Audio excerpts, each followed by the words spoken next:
rencontre avec Robert Péa, ancien Tavana de Punaouia, ancien maire de cette commune décédé depuis de nombreuses années. C'est donc une ancienne émission que je vous propose d'écouter aujourd'hui. Elle n'est pourtant pas de saison, puisque Robert Péa évoque là ses souvenirs de porteur d'orange de la Punarou. Si je l'ai choisi, c'est pour remercier Wilfried Tetouanoui, qui il y a 15 jours avait fait revivre cette vallée de la Punarou pour nous. L'enregistrement a vieilli, certes. Il date de 1976. Il a 27 ans. Il a vieilli, mais la voix de Robert Péa est bien claire et sonore, comme elle l'était lorsqu'il parlait de sa commune.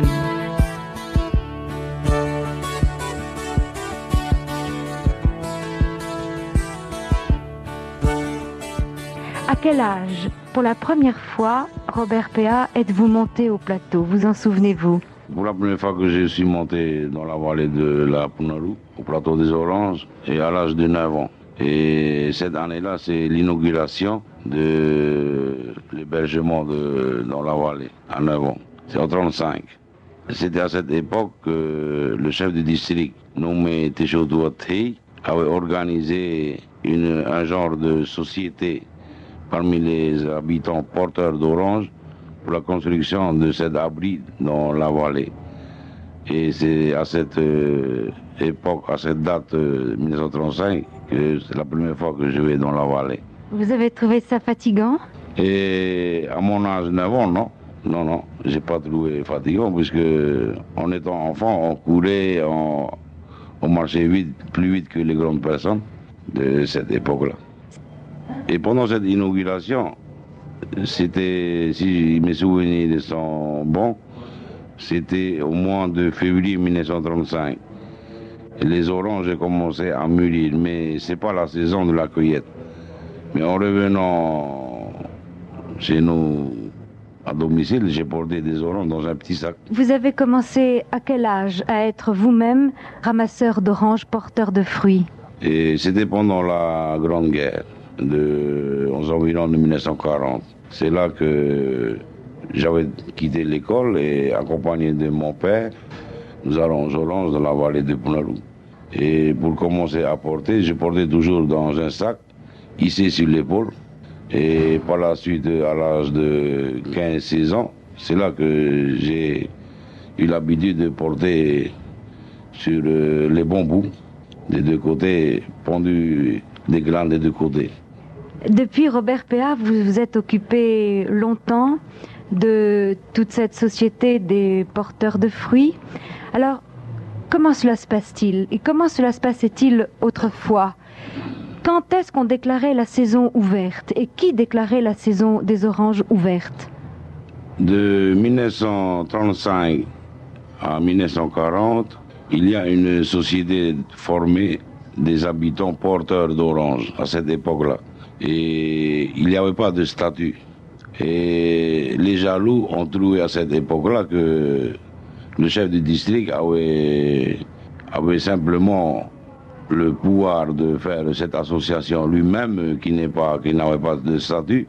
Et ceux qui sont jaloux de cette formation s'est allé aussi dans les vallées, dans la vallée de la Punarou, pour cueillir des oranges. Et ont amené des gens de l'extérieur du district. Alors c'est pas là qu'il y avait eu des malentendus avec les vrais porteurs originaires du district et ceux qui venaient de l'extérieur.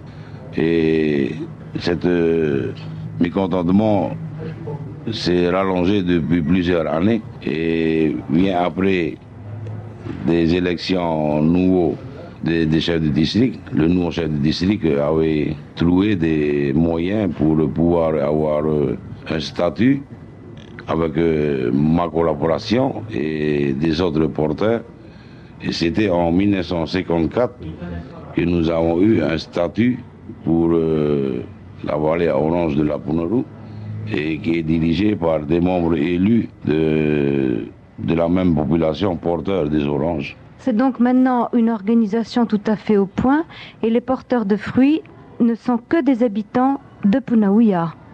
C'était dans notre intention que cette association, les participants de cette association, et uniquement les habitants de Punaouia, même ceux qui venaient de l'extérieur, qui sont mariés avec des filles de Punaouia et qui sont devenus habitants de Bounaouia, eux aussi participent à la société. Et cette société, il y a naturellement dans toutes les sociétés, on paye des cotisations, des droits d'entrée pour les propriétaires à voiler d'orange aussi. Ce plateau du Tamanou, là où il y a les orangers, c'est une propriété de la commune, c'est un terrain domanial. Est-ce que ça appartient à des familles qui sont connues de Punaouia? Les plateaux des Tamanou, ce plateau a été cadastré en 1948 et par le géomètre Doucet. Il y a des propriétaires sur les plateaux des Tamanou, je dis bien les plateaux des Tamanou. Mais comme à cette époque-là, les propriétaires qui ont des titres sur les plateaux des Tamanou ne sont pas assistés aux opérations cadastrales, alors on a simplement cadastré jusque la moitié des Tamanou. Et comme le géomètre trouvait à cette époque-là que les propriétaires ne tolèrent pas la présence sur les lieux cadastrales, alors il a abandonné.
Reprenons, si vous voulez, les années où vous étiez vous-même porteur d'oranger. Est-ce que vous étiez le champion? Non, je ne peux pas dire que j'étais champion. Je crois que je me classerais dans la 3e catégorie. Et il y a même des premiers et 2e catégories. Moi, je suis dans la 3e catégorie. C'est-à-dire que vous faisiez un voyage par jour et que vous rapportiez quelle quantité de fruits? Mais quand j'avais mes 18 ans à 25 ans, je portais au début, pendant l'ouverture de la saison, je portais 12, 14 grammes. Et pour finir la saison, alors là,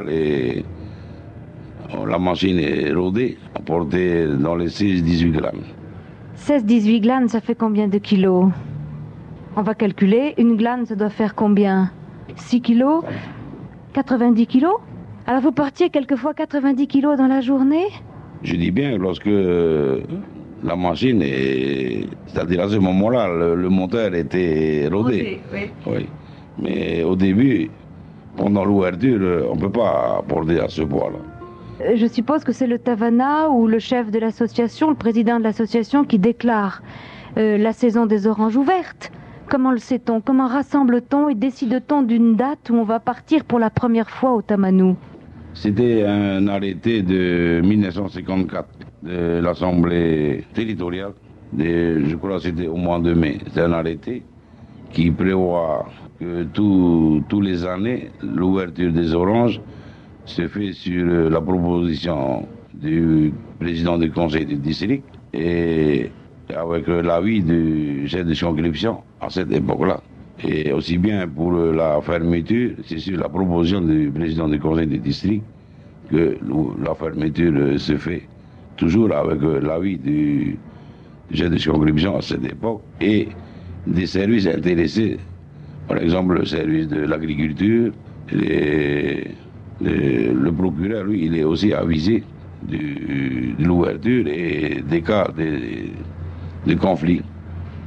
Mais avant qu'on décide que l'ouverture est faite, il faut que quelqu'un soit monté sur le plateau pour être sûr que tout est bien mûr. Eh bien, vous savez, au début, on faisait ça.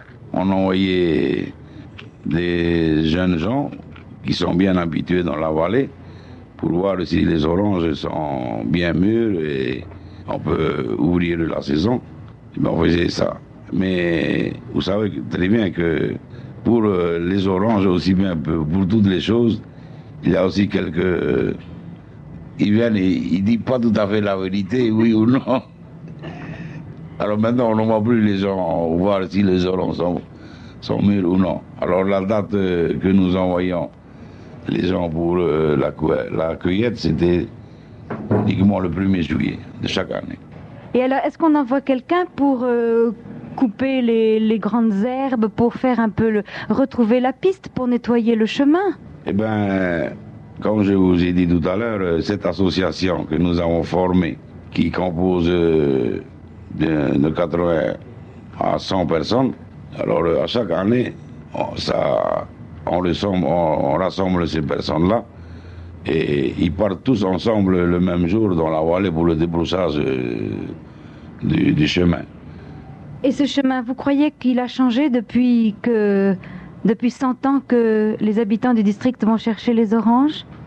Et il y a eu beaucoup de changements à partir de la route de ceinture jusqu'au pied des Tamanou.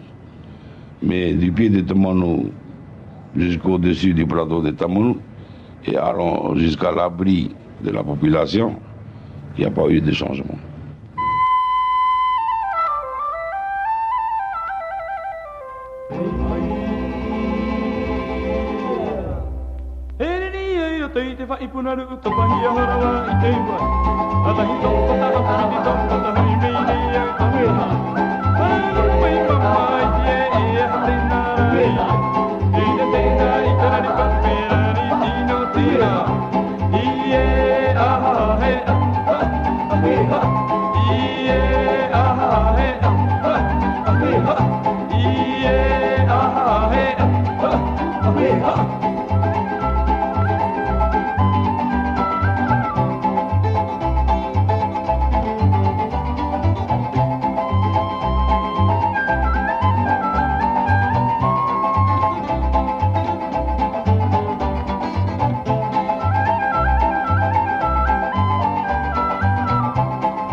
Alors quand on part aux oranges, on part à quelle heure le matin? Vous savez, maintenant, les heures ne sont plus fixes. Parce qu'il y en a vraiment des gens qui partent à 11 heures du soir, qui ne dorment pas dans l'abri, qui vont jusqu'aux oranges. Et ils reviennent le lendemain. Mais pendant que nous étions allés aux oranges en notre temps, on allait dans l'après-midi pour dormir à l'abri. Et le lendemain matin, on va aux oranges, doucement, on ne se fatigue pas, et on revient redormir à l'abri pour revenir le lendemain matin. Alors ça fait 2 jours et demi pour nous, et on va 2 fois ou 3 fois même par semaine. Et maintenant, cette génération, ils font 4 à 5 voyages par semaine. Ils en font plus que ce que vous faisiez alors? Ils faisaient plus que nous faisons, parce qu'à notre époque, les oranges se vendent pas trop bien. Ça se vend, lorsque j'ai quitté d'aller aux oranges, et le dernier prix, c'était 60 francs. 60 francs la glande de 18 oranges, de 17 oranges, plutôt 17, 19, et des belles oranges. Alors maintenant, ça se vend à 500 francs. Naturellement, ceux d'aujourd'hui, ils font 4 à 5 voyages par semaine. Oui, donc ça leur permet de gagner davantage d'argent. Mais vous, quand vous étiez là, au refuge, puisque vous étiez moins pressé, est-ce que vous faisiez un peu la bringue? Ah non, et c'est strictement interdit la boisson là-haut. C'est une chose que nous avons strictement interdit aux porteurs d'orange parce que le chemin n'est pas toujours pratiquant. C'est trop dangereux des endroits. Il y a toujours des endroits mortels pour monter. Est-ce qu'il y a eu quelquefois justement des accidents? Ah oui, plusieurs fois. Des accidents mortels. Il y a eu, je crois que c'était en 52 ou en 53, il y a eu un homme assez âgé de Tautila, famille Téchouari, accompagné de son beau-fils pour aller aux oranges, mais eux-mêmes, ils ont été jusqu'au pied de Rorofena pour le prendre des oranges. Alors là, il est tombé d'un oranger. Alors, il a fallu toute la population, mobiliser la population de Punaoué pour aller à son secours. Et nous lui avons amené ici à la plaine une nuit toute entière. Et arrivé au terrain de football de la Punaoué, il était décédé déjà. Plusieurs cas, accidents aussi, ceux qui tombent des orangers, qui cassent les pieds, ou alors des accidents, on ne peut plus marcher, et bien nous sommes obligés de porter secours.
arrive au plateau des orangers, comment cueillez-vous les oranges? Il faut monter à l'arbre?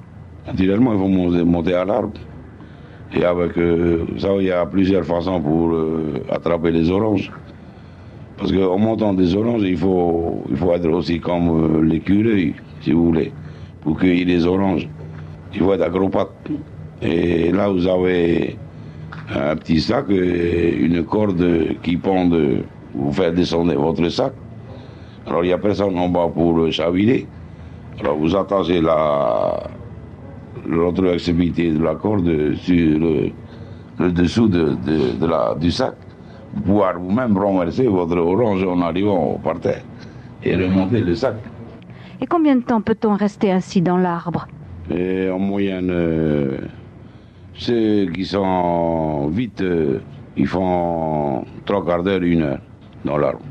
Tout dépend si vous avez assez d'oranges pour porter.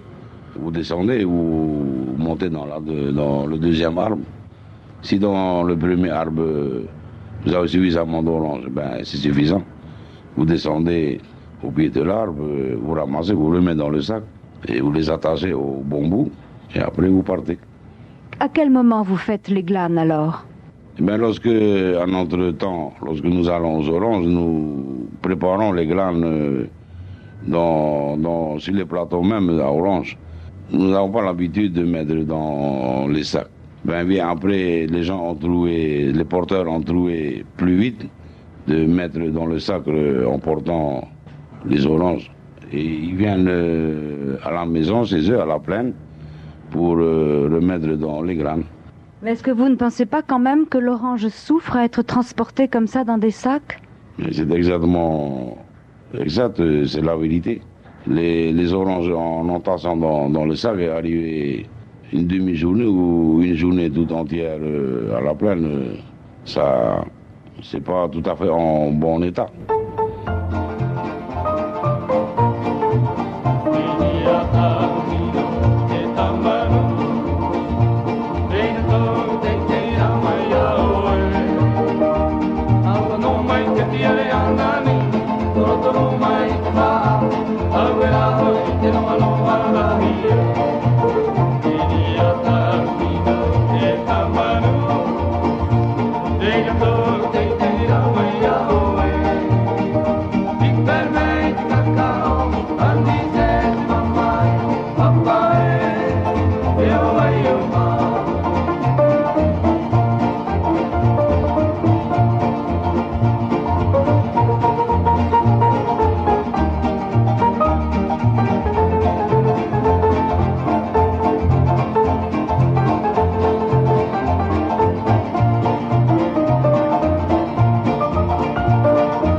Est-ce que des filles montaient avec vous chercher des oranges ou est-ce que c'est un travail réservé aux garçons?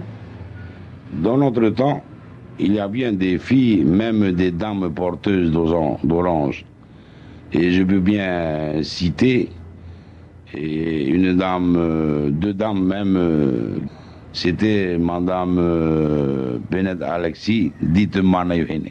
Elle habite Bounaouia, toujours originaire de Bounaouia. Eh bien, c'est la femme formidable de porteuse d'orange. Puis après, Tetuo Thompson, épouse de Waitou, ce sont les seules dames que je vois aujourd'hui, à notre temps, porteuses d'orange. il portait 6 à 8 grammes, de 13 à 17 oranges dans la glane. Ça, je ne me trompe pas, je me souviens très bien. On allait ensemble en ce temps-là. Est-ce que vous vous souvenez des champions de votre époque? Eh bien, de ma génération, j'ai la cinquantaine maintenant. Et à Bounaouia, il restait une équipe de 3 porteurs d'orange. Je peux citer leurs noms. Premièrement, le plus champion, c'était Charles Awemeng. Et il va toujours aux oranges maintenant. Ensuite, c'était Henri Pieuna. Il va aussi toujours aux oranges. Et puis après, c'est Touliteli. Et ils habitent au même quartier. Alors, ce sont les doyens de porteurs d'orange de la vallée de Bounarou. Et je crois que cette année, ils vont participer encore à l'ouverture des orangers. Alors, bien après, les moyens d'âge des porteurs d'orange, mais il n'y en a pas beaucoup. Alors, surtout cette jeunesse qui va aux oranges. Alors, les plus vieux encore, ils vont, mais ils ne portent pas des oranges. Ils vont seulement pour promener, parce que ça leur fait plaisir de remonter dans la vallée de la Bounarou. Et ça vous ferait plaisir à vous aussi, Robert, si votre genou allait mieux? Ben, si Dieu le veut bien, que je guérisse un jour, je retournerai dans la vallée de la Bounarou. Est-ce que le Faré a beaucoup changé depuis le jour où, à 9 ans, vous êtes monté pour la première fois à l'inaugurer? Eh bien, nous avons porté des aménagements, nous avons fait des réparations il y a 20 ans maintenant. Et nous avons déplacé l'emplacement du Faré. C'est-à-dire le premier emplacement, c'est dur pour venir chercher de l'eau.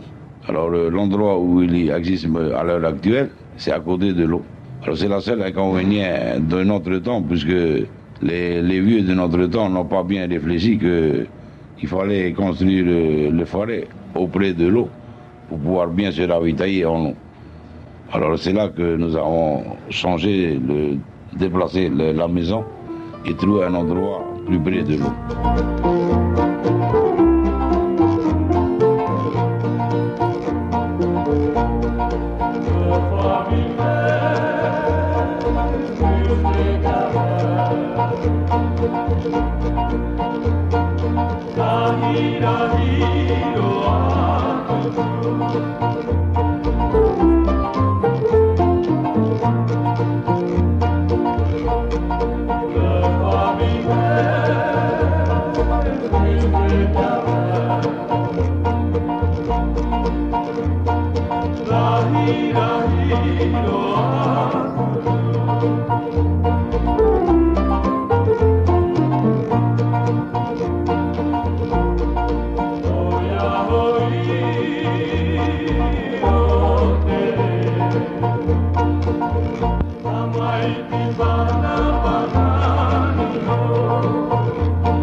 Qu'il y a un certain nombre d'années, vous avez pensé qu'il serait peut-être bon pour l'oranger d'enlever le lantana qui poussait tout autour.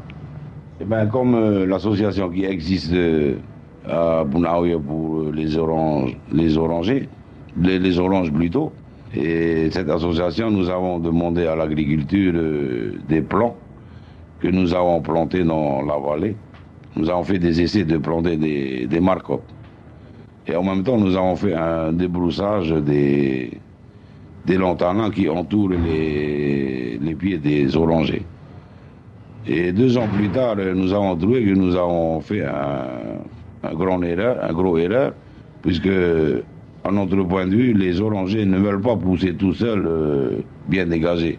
Ils veulent pousser dans la brousse. En état sauvage, ils poussent dans la brousse. C'est pourquoi que nous n'avons plus eu l'intention de débrousser. Et maintenant, les orangers poussent dans la brousse en état sauvage. Seulement, vous avez peur d'une autre brousse. C'est pas le nom qu'il faudra employer. Il pousse ce qu'on appelle un petit flamboyant, ici, ce qui ressemble un petit peu aux fraises sauvages. Et cette brousse qui est piquante, vous la redoutez pour les orangers. Pourquoi ? Vous savez qu'il y a une dizaine d'années maintenant, ils poussaient une herbe nouvelle, si je dis bien, sur les plateaux des oranges, et que nous appelons, c'était le framboyant. Et cette herbe est très piquante et coupante. Alors, si vous débroussez, et une semaine après, vous retournez, il pousse comme rien du tout. C'est une herbe qui pousse en état sauvage, et les gens ont peur aussi maintenant d'être coupés à chaque fois en allant cueillir les oranges. Et c'est une herbe qui monte, qui grandit et qui monte aussi sur les pieds des orangers. Et vous disiez que cette herbe était venue par les montagnes ? Ou est-ce qu'elle est venue depuis la plaine côtière ? D'après ceux qui ont bien eu des expériences, viennent du diadème. Parce que les plateaux des oranges de Trata, et au-dessus c'est le diadème, le montagne diadème. Il paraît que cette herbe provient de l'autre côté de la Fatago. Pendant que nous allons aux oranges en notre temps, il n'y avait pas cette herbe-là. Du tout. C'est bien après, je crois il y a une dizaine d'années, 15 ans, 16 ans, que cette herbe est poussée là-bas. Alors maintenant, il faut, pour le débrousser, je crois, ça demande beaucoup de temps et de dépenses. Je ne sais pas, peut-être un jour viendra, il n'y en aura plus des oranges sauvages sur ces plateaux-là. Il ne faut pas dire ça. Déjà, nous n'en avons plus sur la plaine côtière, parce qu'autrefois, il y en avait beaucoup. Je sais que les orangers à Paparin, un peu partout, ont la maladie. Je sais aussi qu'on s'occupe de soigner. Le service de l'agriculture, de l'économie rurale s'occupe de soigner ces orangers. Et ceux de la Punarou semblent pour le moment protégés. Alors, il faut espérer quand même que ni la brousse, ni les petits oiseaux, je crois. Car les petits oiseaux font quelquefois du mal aux orangers. Les oiseaux ne font pas de mal aux orangers, ils font le mal aux oranges. Mais il faut bien admettre que les oiseaux se nourrissent. Il faut bien qu'ils se nourrissent des oranges. Il faut que chacun vive. Puisque c'est la nature humaine. Il faut que les oiseaux mangent les oranges, piquent les oranges.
des histoires ou des légendes sur le plateau des Orangers, sur le Tamanou, à votre connaissance?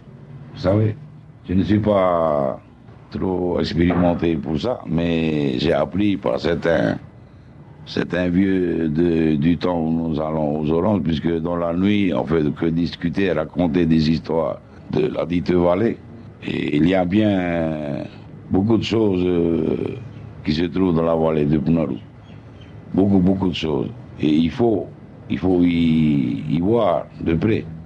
Et je crois que moi-même, j'ai pas vu de mes propres yeux. Mais il y en a des porteurs d'orange qui ont vu de leurs propres yeux et ils ont abandonné leur charge d'orange pour cavaler. C'est-à-dire, ils ont vu un mur de têtes d'hommes. C'est un mur. Alors, ils se sont fatigués, ils ont posé leur monture par terre et ils se sont assis sur les cailloux. Alors, ils ont fumé, mais par la suite, ils ne se sont pas assis sur les cailloux, ils sont assis sur un mur de tête d'homme. De crâne? De crâne, oui. Un mur sur le plateau de Taman. Alors, ils ont abandonné leur chasse, ils ont mis le bout. Et c'est arrivé à plusieurs porteurs de fruits? Eh bien, il y en a plusieurs qui ont vu cet endroit. Mais moi, je ne peux pas vous citer où exactement se trouve. Un mur qui a été fait avec des crânes d'hommes. C'est un peu effrayant, hein, quand même. Eh bien, je crois que ils vont pas. C'est pas comme les fantômes d'aujourd'hui. Ce sont des têtes qui datent peut-être des centaines de siècles. Je crois. Est-ce qu'il y a une chanson qui est consacrée au plateau du Tamanou? Vous avez bien dû, le soir, quelquefois, quand vous vous trouviez en train de parler, composer des chansons ou des outils? Mais il y a bien une chanson pour la cueillette de la vallée, des oranges de la vallée de Punarou. C'est laquelle? Il y a bien une chanson qui est en cours. Et PPT, le PP de Punarou. P-P-O-I-T-E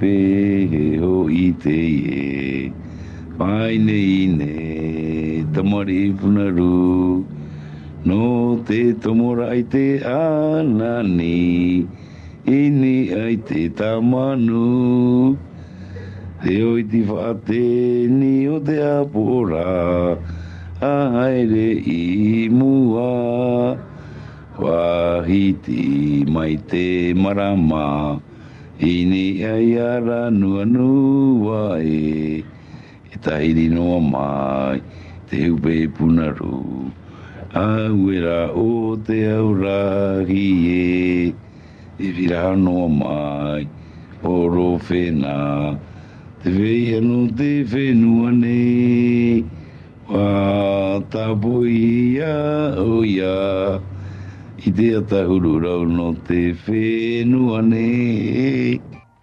Est-ce que vous pensez que les jeunes vont toujours continuer ce travail de la cueillette des oranges? Oui, en effet, à chaque année, les jeunes porteurs de ce temps-ci consacrent leur temps pour cette cueillette à chaque année. Et comme il faut bien le dire, si les glandes d'orange se vendaient à Punaoui à 500, 600, 700 francs ou 800 francs même, que les gens trouvent ça cher, eh ben moi-même, j'étais ancien porteur d'orange, je peux le dire que c'est pas si facile pour monter là-haut et pour prendre vraiment le vrai fruit de la nature, qui n'avait pas d'engrais et de tout. Ces fruits sont poussés des arbres sauvages et vous récoltez, vous envoyez, vous vendez avec le prix qu'il y a aujourd'hui, que je crois que c'est un peu raisonnable. Est-ce que parmi les porteurs de fruits, d'oranges, là, les ramasseurs d'oranges de la Punaourou, vous n'avez pas eu des champions du Turaï de porteurs de fruits, parce que c'est un bon entraînement quand même? Eh bien, nous-mêmes, nous avons fait plusieurs fois des concours de porteurs d'oranges, même dans la commune de Punaoui. 2 fois que nous avons effectué, en 74 et en 75. Une fois, c'était à l'école de plus 2, dont Madame Bennett Manaïvenik, dont je vous parlais tout à l'heure, et son fils était porteur aussi d'orange. Ils sont venus concourir en 74. Et en 75, nous avons fait ce concours sur le champ de terrain de football de la Punarou.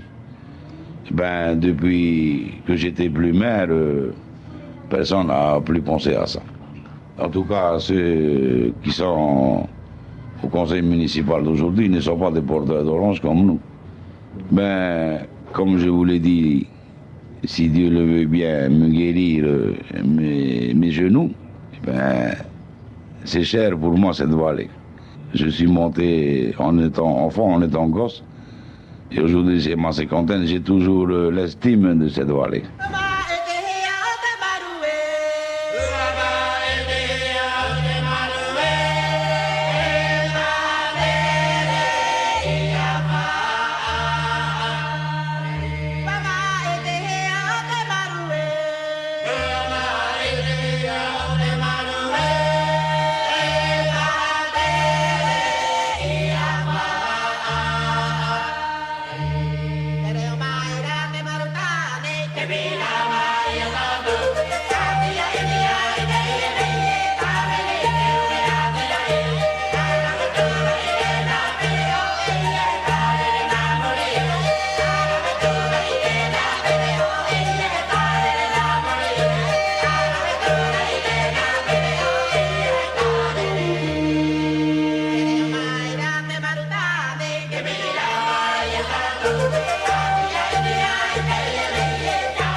Si Robert Péan nous entend quelque part, s'il pose son regard sur son district, il doit être rassuré.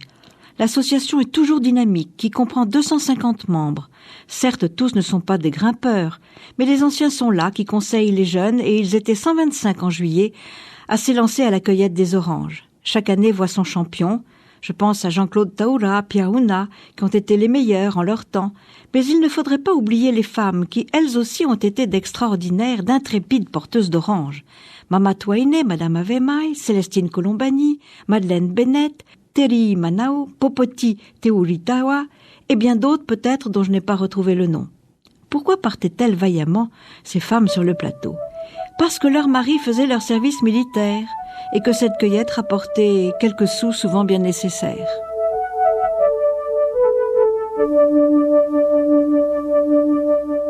L'association a des projets, de beaux projets. Elle rêve d'amener les anciens, les anciennes au pied des orangers encore une fois, une dernière fois peut-être, en hélicoptère, et pourquoi pas. Au retour, il pourrait récompenser le porteur de la glane la plus belle, de celle la plus mûre, la plus lourde, comme cela se fait à la fin de la première journée de l'ouverture de la cueillette des oranges de la vallée de la Punarou. Certes, la glane n'est plus à 60 francs, ni à 500 francs, mais à 3000 et peut-être plus, mais elle le vaut bien. Merci à Mathilde de la mairie qui a complété mon information. Bonne semaine à tous